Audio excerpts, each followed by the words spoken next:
Hey, what's going on, you guys? Welcome to another episode of the Trainer Talk. If you haven't already, make sure to subscribe and like our videos so you can see the future ones. Today we're going to be talking about kind of changing your mindset and seeing obstacles as opportunities and seeing failures as lessons. So as we go through life, obviously there's so many different things that we can see as obstacles that we run into, or we might fail at something. And the way we react to that is very, very important. It's going to kind of determine your future and your success in life. In today's example, we'll be relating this more to fitness, but it does apply to everything that we do. All obstacles in life are basically opportunities for us to get better or overcome something.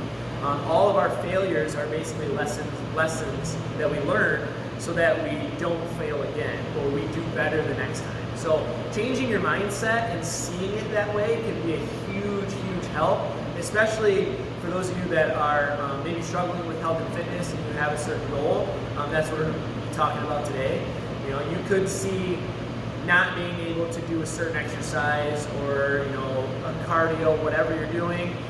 You can see it as an obstacle or a failure, or you can see it as an opportunity to get better and learn from it, or learn a lesson from everything that you do. So that's what we want to talk about today. I'll let these guys kind of share some examples. So. Yeah, like anytime an obstacle presents itself or you fail at something, it gives you an idea of what works and what doesn't for you specifically. Like it might work for some person, but it might not work for you. And you can learn how through these trial and errors of these obstacles and these failures, like how you need to make it work for yourself. There's the terms of like forged in fire. I mean, what makes steel harder, it's always the higher pressure situations, and that's where you kind of like rise to the occasion under those pressure when there's obstacles prevented. That's honestly like what us humans do. Honestly, if we didn't have obstacles and challenges, we'd get bored because it'd be easy and the same thing all the time. So you need to have those challenges to kind of push you. You need those obstacles to learn a different path, and that could be, if you're squatting with poor form and you work up to a certain weight and all of a sudden you get injured, and most people would see that as a failure or an obstacle, but it shows you that you have to focus on form, and then once you obviously start focusing on that more, you're able to surpass what you're able to do before with good form. Yeah, I think that's good. And like along with that, like where would you would have no satisfaction if you never faced anything challenging. Like if you never had any obstacles, everything came super easy to you. Where would that satisfaction be, and that pride and that just like joy of like overcoming something and like doing something that you didn't think you could do? So yeah, things can be hard sometimes, but again, if you keep pushing and get through it, then you'll have that satisfaction. I like to think of obstacles as like a detour. It doesn't mean that you're never going to get to your final goal or final destination. It just means that you might have to take the longer way around.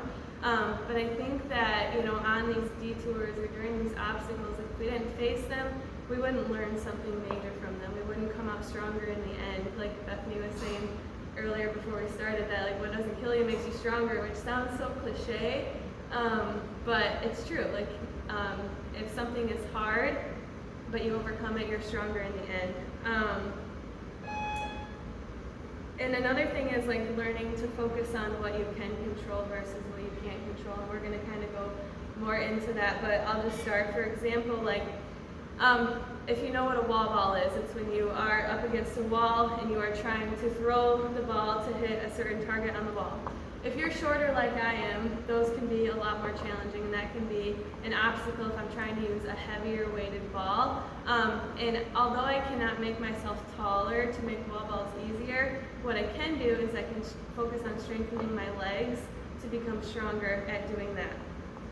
Another thing that I personally deal with is like shoulder pain, which becomes an obstacle when I'm doing a lot of exercises like snatches or anything like that. And that can be really frustrating, but I can also focus on, okay, what can I do to work on my mobility? What can I do to recover my shoulder to make it stronger? I can still do other things that don't hurt it that are going to make it stronger and make it so that I eventually can do these things without pain. And then like one of the last things is just controlling your attitude about everything that you face, you know. I'll let Taylor go more into what he said kind of when we were talking about this prior, but everything that we hear or see or that happens to us, it's like a certain percentage of that is, life is like a certain percentage of what happens to you and what you, How you perceive it. how you perceive it, how you act towards it. Yeah. You want to go more into depth on that? Yeah, Say like, any words? you know, I was explaining to her as an example, like, you know, I could say something very hurtful to you, and you can choose how to perceive that. You know, if you believed it, then you'd get very upset. But if you knew you weren't, whatever I said, then you're just gonna let that go. Or if like a stranger down the street was walking by and said something rude, you're just gonna ignore them and keep walking. But if somebody that you really cared about said something maybe hurtful, then you're going to actually take that with a grain of salt and you're going to get upset about it. But you can choose how you perceive everything that happens to you. At the end of the day, you just attach emotion to things. So if you can just learn how to not let your emotions get to you and, you know, perceive things in a different way, such as these obstacles that you run into, these things that might be putting that roadblock in front of you in life, whether it's, you know, work or kids or your exercise, your fitness, whatever it is, you just need to learn how to get past that obstacle. I like to also think of obstacles as reminders even. So I've been working out for 12 years and the sport that we do obviously is extremely demanding on our body, and I've dealt with like back issues for the last 10 years. And so something that has happened is I was able to overcome that issue years ago. I couldn't do deadlifts or squats for a long time. And then I finally figured out I needed to work my core and my lumbar, and I needed to stretch my hips, my hip flexors, and my glutes a lot more. Once I did that, my back got better, and I was able to squat and deadlift and do all the things that I wanted to do. Well, then every once in a while, when I slip up on my mobility and my stretching and working my core, my back will hurt again. And it's like a reminder, I'm running into this obstacle where, oh, okay, my back's so sore I can't deadlift or squat. I need to focus my attention more on my mobility and stretching. It's like a reminder to myself that I need to do certain things. And I like that our body kind of gives you those indicators. Like she said with her shoulder, you know, her shoulder gives her some issues. It could be an indicator or an obstacle that she could focus on mobility and stretching and shoulder work and strengthen that up. That way she can overcome it and be able to do snatches or whatever better because of it. So you just need to, you know, not let your emotions get to you. I could say my back hurts. I'm not going to squat or deadlift ever again, and I'm just going to sit and not do anything. Or I could say, what do I need to do to make this feel better? And do it consistently is another big thing. Is, you know, people will try something for a day or two, and then it doesn't work or doesn't, you know, it doesn't come out as good as they wanted it to be. So they give up on it. And what you need to do is just stay consistent and keep doing the things that we know works or you know will work eventually, and then you overcome that obstacle. So it does definitely take time, but you definitely need to stay persistent with it and you can get past it. And I love that they said almost the harder things are, the more you're going to grow and get better from it. There's definitely a ton of obstacles that you're going to encounter through life, but I would rather encounter a bunch of obstacles and overcome them all than not try anything at all. So Yeah, one thing with like perspective, at least, what I like to think of is being objective. And not trying to, you're going to have a emotional response to whatever happens to you, of course, kind of like you were touching on. However, you want to have that reaction for 30 seconds, but then let the logic come back in. Be objective about whatever situation you're in. So if, you know, it takes viewing it like you're a stranger observing someone else instead of being inside yourself, because then we make it very personal. Our problems are very personal to us.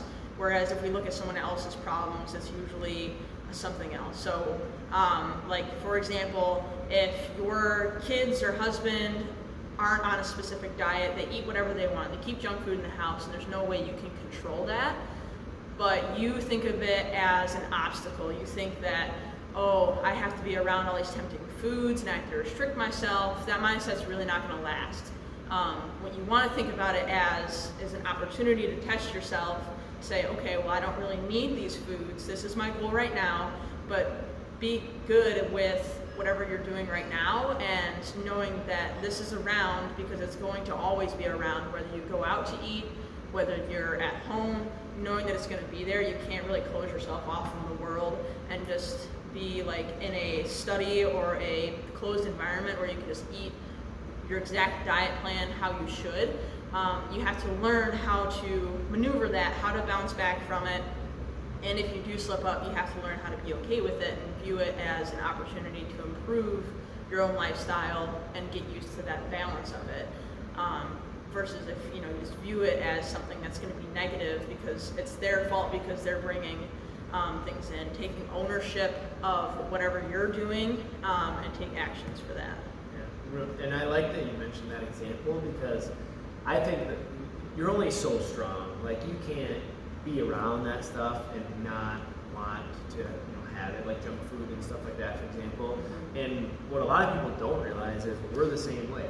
If our environment presented us with blizzards and donuts, I mean, we're going to have blizzards and donuts quite a lot. But what we do is try to keep it out of our environment or just develop the mental toughness. We like to treat it more as like a reward. Like if you can go the whole week with avoiding the junk food and staying on track, getting your workouts in, getting your nutrition dialed in, then freaking have that blizzard at the end of the week as a reward. Like one blizzard isn't going to destroy 21 meals throughout the week that were healthy. So that's what we try to teach a lot of our clients and a lot of you guys watching is you're not going to be 100% mentally tough and avoid all that stuff that you encounter because it's almost impossible. I mean, everywhere you drive, there's fast food. You go to work, people bring in donuts or whatever.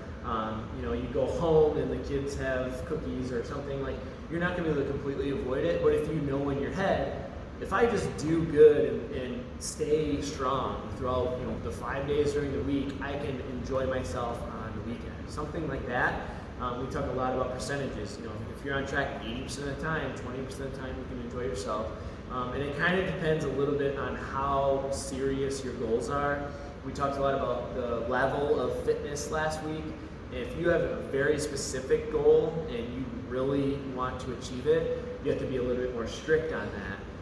But even so, you can still enjoy yourself a little bit from time to time.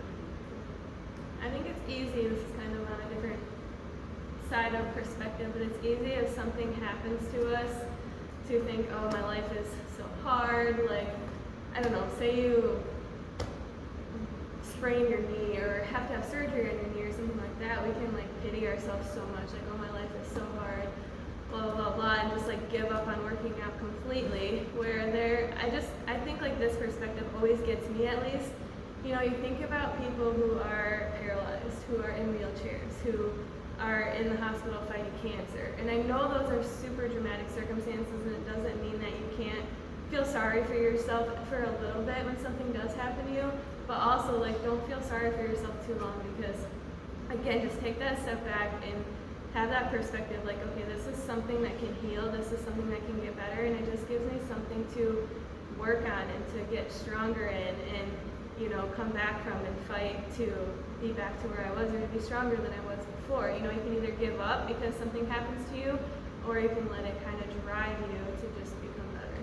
Yeah, I'm glad you said that because that reminds me, CrossFit has a specific division for amputees and people with injuries and missing arms and legs and stuff, and they're competing in an actual sport, and they are happy about it.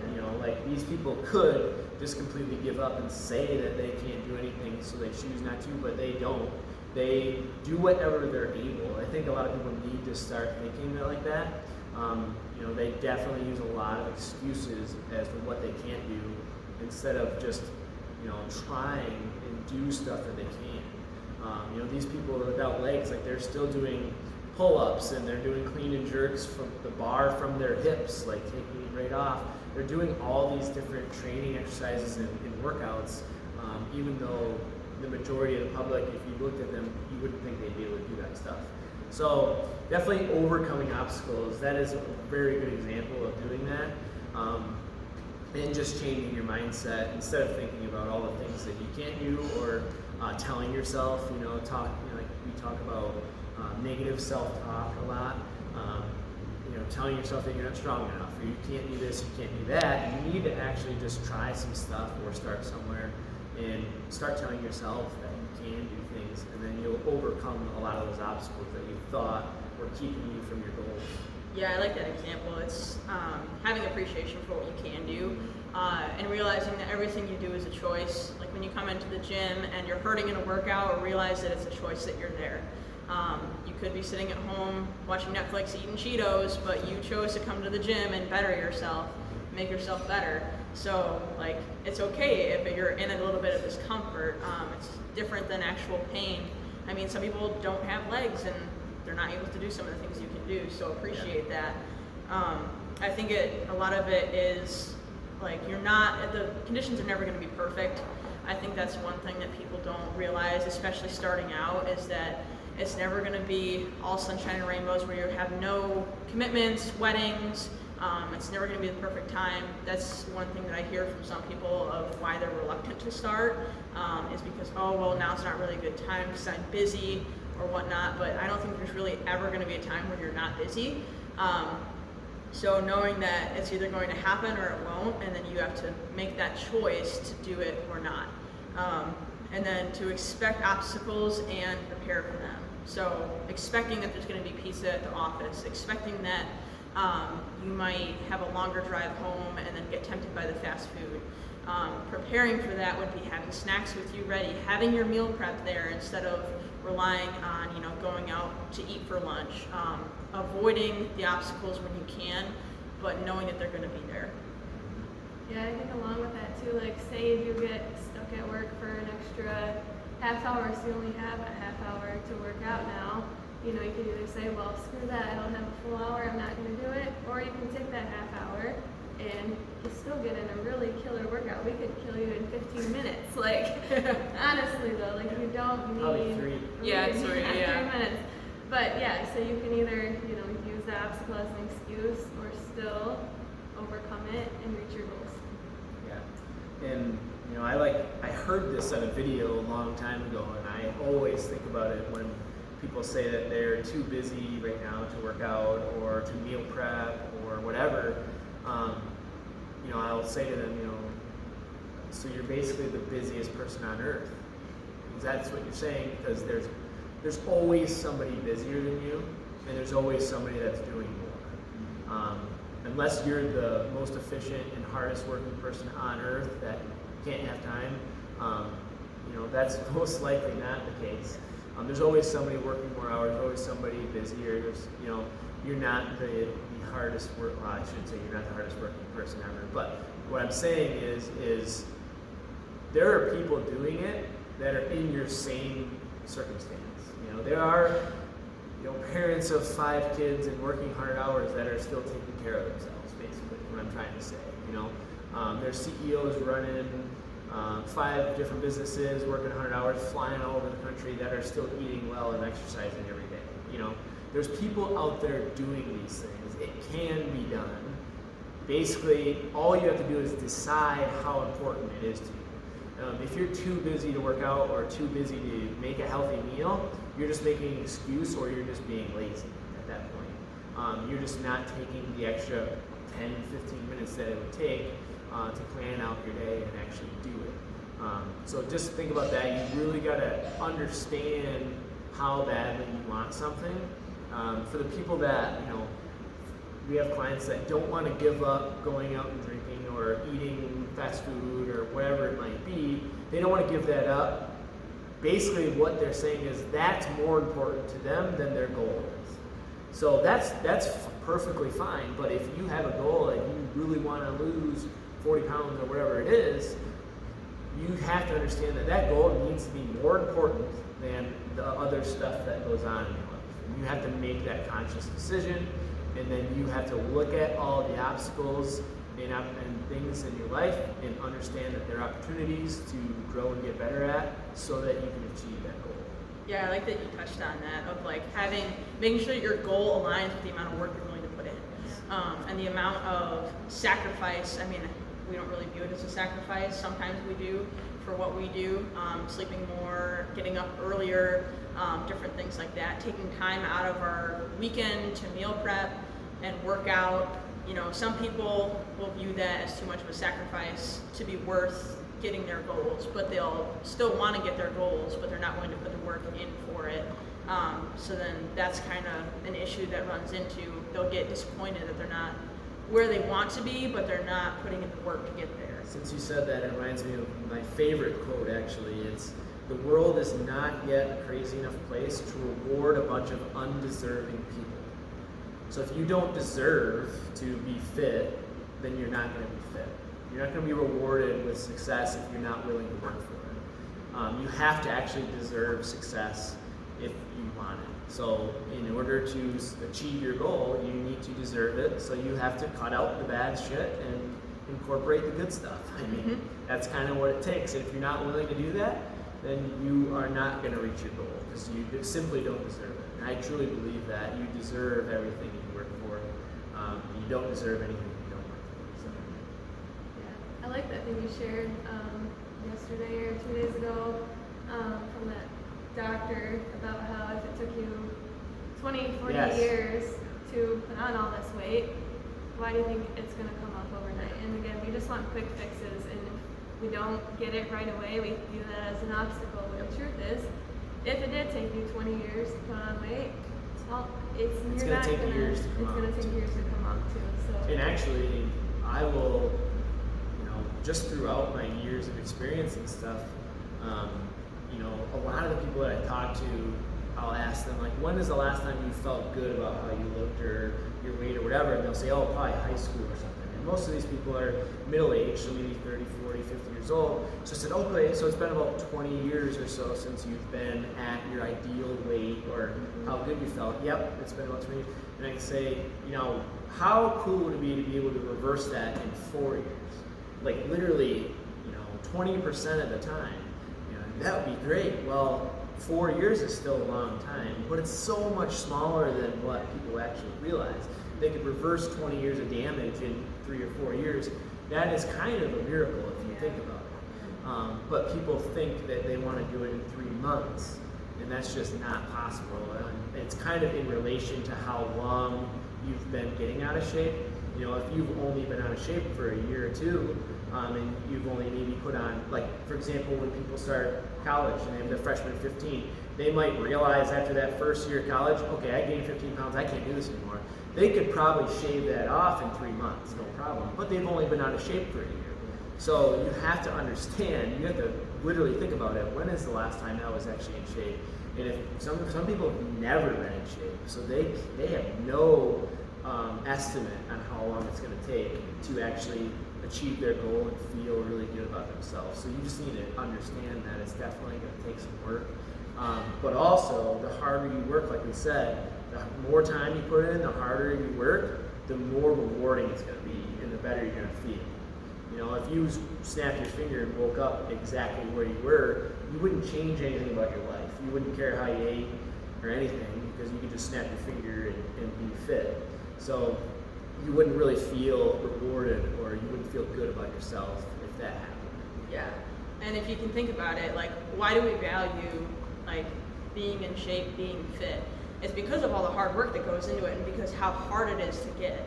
And it's not easy to maintain, and all the sacrifice and hard work you have to put in to be there and stay there. Now, like, that's why we admire that. That's why you aspire to look that way or feel that way, because of the hard work that goes into it.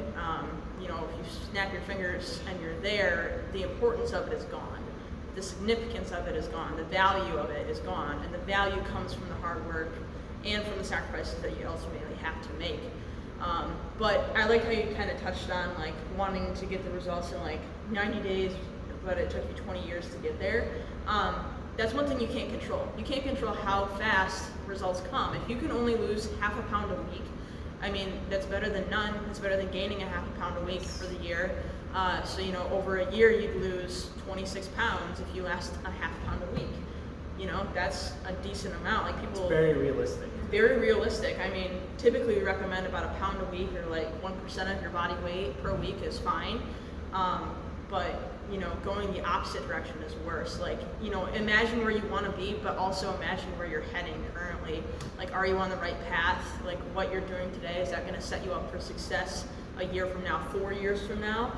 Or is it going to start leading you down the other way towards you where you don't want to be? Where, we talk about decrepitude, being unfit, just looking at your habits and your lifestyle, and like, do you want to be alive when you're 80 and being able to go out and do things and live on your own? Then you know that you have to set yourself up for success, and it might take you longer than other people. Some people have really crazy transformations and are able to change their whole lifestyle and lose a bunch of weight very rapidly, and typically they're not sustainable. Like, they'll bounce back like the Biggest Loser show or something like that, but you just can't compare yourself to other people. Be objective, know what you're at, where you're at, and know that you can't control how fast you're going to go. You can only control what you do day to day, like what you eat, whether you work out or not, what you prioritize in your life. Great examples. I was just going to mention that example of, you can't control, how fast you can do it. All you can really control is what you do on a daily basis, but then you set it right in there. So that's what I was going to say. Oh, okay. I'm all out of stuff, so. Me too. Oh, okay. Yep. So that wraps up this episode. We had a lot to say, and it was really good. Hopefully this helps kind of change your mindset, or at least get you thinking about overcoming some of the obstacles that you have in your life, learning from the failures. Those are lessons, so that you don't repeat them, or you just get better as you go. So hopefully this will help you guys out. If you have any questions, feel free to reach out to us anytime. We would love to help you out. I'll include the link to our website so you can set up a free intro if you need to. If you know anybody, feel free to reach out to them and try to help them out too. We want to try to help and inspire anybody in our community to live a healthier and happier lifestyle. And I did just want to kind of add on, she mentioned, do you want to be 80 years old and healthy and be able to go out and do stuff? And I think we're getting to a point in today's world where we're seeing that more and more in 40 and 50 and 60-year-olds that are having such bad health. There's a lot of people that were friends with my parents, and even some of my clients in their 50s that had a heart attack and passed away in the last couple of years. So the question isn't, do you want to be able to, see your great-grandkids? It's, do you even want to meet your grandkids, or do you even want to walk your son down the aisle or your daughter down the aisle? Like, you need to start thinking about your health in a very, very serious way now before something traumatic happens. I'd like to kind of point this out. It's unfortunate that people gain a bunch of body fat, but that is also an indicator that you're unhealthy. You need to do something about it. It's the people that aren't overweight but treat themselves very unhealthily. They drink pop or eat very poorly, they smoke. Those are the people that don't have necessarily that indicator that they're unhealthy, and those are the people that have the heart attack and die because they don't have it. They can't see in the mirror that they're unhealthy because they're at a fit weight, but they don't know it. So even if you are, at the normal weight that you are, if you're living an unhealthy lifestyle, if you're eating poorly, maybe smoking, drinking, whatever it is, you need to really think about how long do you want to be around, how important your life is to you, your family, things like that, and make some changes in your lifestyle. Like we mentioned in the beginning, you don't have to change everything 100%, but you definitely need to start exercising and just eating a little bit better 70% of the time, 60%, 80% of the time, whatever your goals are. So I'll leave with that. Hopefully get you guys thinking, and we'll see you guys in the next episode. Bye.